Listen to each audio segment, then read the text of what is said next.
அமெரிக்க அதிபராக இரண்டாவது முறையாக ட்ரம்ப் பதவியேற்று இன்றுடன் 100 நாட்கள் ஆகின்றன. 100 நாட்களில் ட்ரம்ப் என்ன செய்தார் என்பதை பார்க்கலாம் இந்த தொகுப்பில். For the good of our nation, let's work together and let's truly make America great again.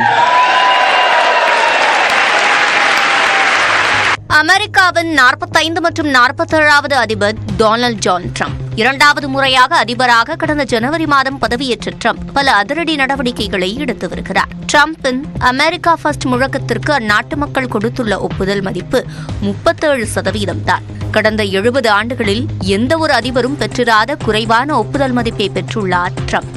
அமெரிக்காவின் 34வது அதிபர் ட்வைட் ஐசனோவருக்கு பிறகு ட்ரம்ப் தான் தனது 100 நாள்கள் ஆட்சியில் மிக குறைந்த ஒப்புதல் மதிப்பெண்களை பெற்ற அதிபர் என்ற பெருமைக்கு சொந்தக்காரராகியிருக்கிறார்.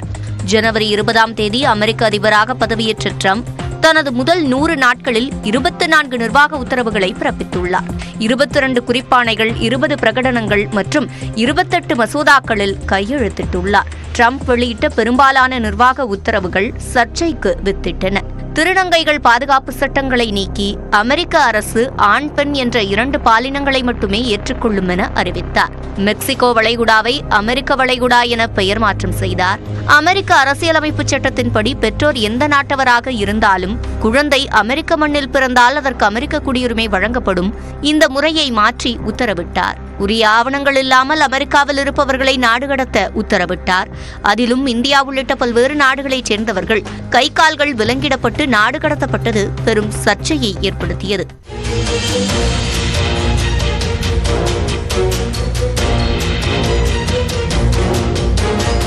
பைடன் ஆட்சியில் 10 லட்சம் வெளிநாட்டவர்கள் சட்டப்பூர்வமாக குடியேற வாய்ப்பு வழங்கிய CBP-1 செயலியை நீக்கி அதிரடி காட்டினார். ட்ரம்பின் மிகவும் சர்ச்சையை ஏற்படுத்திய உத்தரவு அரசு ஊழியர்களை பதவி நீக்கம் செய்தது.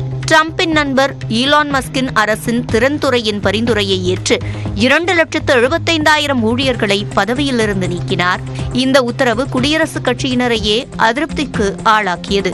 இது மட்டுமல்லாமல் உலக பங்குச்சந்தைகளை ஆட்டம் காண வைத்தது. ட்ரம்பின் பதிலுக்கு பதில் வரி விதிப்பு.